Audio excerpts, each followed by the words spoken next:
Labor Day weekend at Connecticut prisons. The union that represents correctional officers released a report on Wednesday revealing a handful of officers were hurt in 3 different assaults at 3 different prisons. Fox 61's Glenn Kittle joins us now from outside the McDougall-Walker Correctional Institution in Suffield, where one of those assaults happened. Good morning. Multiple corrections officers were badly hurt in a series of violence that happened on Labor Day. The first of 3 incidents that happened at 3 different prisons started at around 2 p.m. at the York Correctional Institute.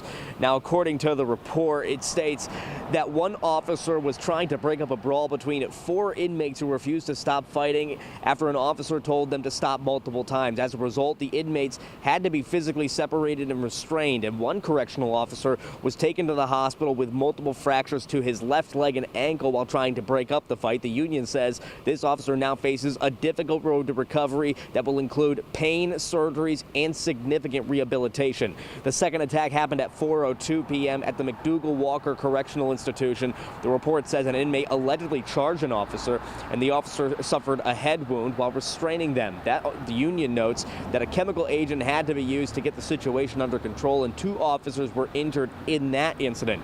The union says another officer received a mental health evaluation because of the stress and trauma caused by that situation. The third assault took place at 8:29 p.m. in Cheshire. And now, according to the union, an inmate was choking another inmate, and that fight was eventually broke up. But during the process, one inmate turned violent on an officer, and as a result, 4 officers were hurt in that incident. One of the officers suffered a head injury, causing a concussion, while the others had injuries to the neck, back, and knees. A joint statement was released by the presidents of Council Force Correctional Officers Employees Union, and it highlights how changes to state policies are endangering correctional officers. It says in part, quote, "For more than a decade, Connecticut's prisons have been stretched to the breaking point. Then the state legislature passed the PROTECT Act, making a bad situation much worse. Codes of conduct serve one purpose: to keep staff and inmates safe. The PROTECT Act forces correctional officers to shoulder impossible burdens. Yet the state refuses to hire the staff we need to safely implement these policy changes. Officers are being left alone in dangerous situations, and now lives are on the line."